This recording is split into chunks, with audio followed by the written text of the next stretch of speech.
My Hero Academia Chapter 399 is finally out, and with it we get to see if the mighty All Might falls to the King of Villainy himself all for one, or if somehow the former #1 can pull off the unthinkable. Either way, it's gonna be plus ultra. But before we begin, don't forget to Detroit smash that subscribe button to keep up to date with all the Lunchtime Crew / My Hero content. And so, without further ado, let's jump right into My Hero Academia Chapter 399, titled AC Powered Lamp. Seriously, that's the name. This chapter opens up exactly where the last chapter left off, with All for One unleashing his power, destroying the building both he and All Might were battling on. All Might, now with increased mobility thanks to all of his new support items, manages to dodge this attack and escape into a nearby alleyway using a combination of support items he calls Tentacle and Froppy, which are the mechanical tentacles sticking out from his back that allow him to stick to walls Dr. Octopus style. With this brief moment of rest, All Might starts to plan his next attack, noting how he will use Shoto Cannon, which sounds like a cannon that shoots out Shotos, sadly it's not, and his Tail Man Tail, it's just a tail, on the villain. All Might then also notes that based on his theory that All for One regresses faster the more damage he takes, for him to stand any chance at winning, he's gonna have to use, and I quote, that student's quirk. But he also goes on to say that using that quirk the normal way wouldn't be very effective. So he asks his robot birds, Anima, so that's what those things are, they're Koda's quirk, to go grab something we aren't supposed to know at this point. Unfortunately for All Might, after giving this order, his short moment of respite runs out, as All for One appears in the alleyway berating the hero for running away, claiming how truly pathetic All Might is for having the nerve to laugh at him mere moments before running and hiding away himself. All for One also states that he understands All Might's plan, and so he's now going to kill the hero with minimal effort, proceeding to place his hands on the walls and covering the entire alleyway in a barrage of black tendrils. While this attack is pretty damn cool to look at, it proves to be futile, as to counter the barrage, All Might merely flies out of the alleyway, completely negating this attack.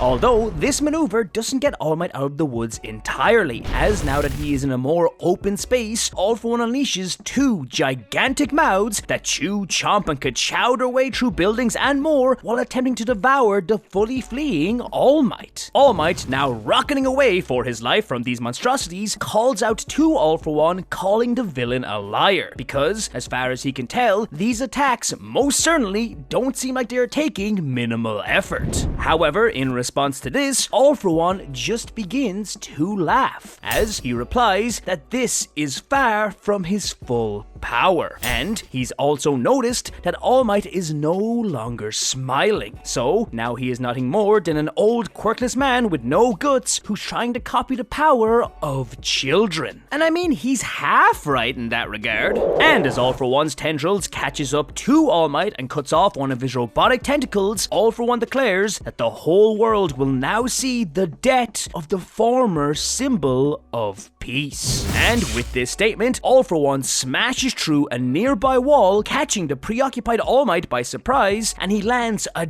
devastating full power punch on the hero, smashing him into the ground, causing the already severely damaged All Might to spit out tons of blood. All for One, clearly with the upper hand now, scoffs how the light that once shone inside of All Might has officially gone out, as we see the image of a naked, oh my god, I forgot he was naked, All Might in the snowy domain of his soul, hunched over where his flame used to be. But alas, All Might pushes on, punching his Shoto Cannon directly inside the jabbering All for One's mouth and unleashing its full power on the villain, or should I say in the villain, that sounds wrong, and talk about spicy, as he announces that All for One doesn't understand anything. Even if one person's light goes out, another person may inherit it and keep it illuminating the darkness. And with this comment, the story actually cuts away from the duo, all the way over to to Aoyama, where we see that our beloved twinkling boy isn't doing too hot, as the villain Kuneda has defeated all of the other heroes in the area and is now holding up an injured Aoyama by pierced plants through both of his arms. It is then we see Fat Gum looking a lot more plant-like than usual, who explains the flowers growing out from his body absorbed all of his stored up fat with their roots, and so his quirk was rendered completely useless. He then turns to Aoyama and tells the young hero to do his best, before passing out and turning into a massive flower with his face popping out from its bud. So yeah, it looks like Kuneda's quirk allows him to create a pollen that can turn objects and other people into controllable flowers. And once a person turns into a flower, they also release more of the pollen, creating even more flowers, as seen when Fat Gum turns and a new army of controllable flowers is created, which Kuneda uses to attack Aoyama and take his belt support item. With Aoyama's main source of quirk control gone, small flowers sprouting from his head, and in a basically unwinnable situation, Kuneda starts to taunt the young twinkling star, mentioning how pathetic Aoyama is for being born with a, and I quote, broken power. Editor's note, Aoyama was born quirkless, but this villain isn't aware of this. In hearing this insult, Aoyama remembers when his parents first gave him the support belt. But instead of getting angry, he goes on to say that that is exactly why he said merci to Kuneda at the start of their fight. Because when Kuneda insults him and calls him a traitor, it makes him remember his mistakes. And instead of bringing him down, it actually inspires him to prove himself as a hero and to try and shine just as bright as all of his friends. Aoyama, filled with determination, then activates his quirk, shooting his light beams in every direction, which leads Kuneda to continue mocking him as it proves he was right, and Aoyama can't control his quirk. However, to his and our surprise, this was exactly Aoyama's plan, as none other than Hagakure, Invisible Girl herself, appears behind Kuneda and starts reflecting all of Aoyama's lasers directly into the villain, while shouting at Aoyama, "I've been waiting for you, hero." It's also fun to note that Invisible Girl is now mostly, well, visible. Like, we can see her face and all, which I'm not sure is due to Aoyama's lasers or to the fact that Horikoshi realized he gave such a cool-ass design to a character we can't see.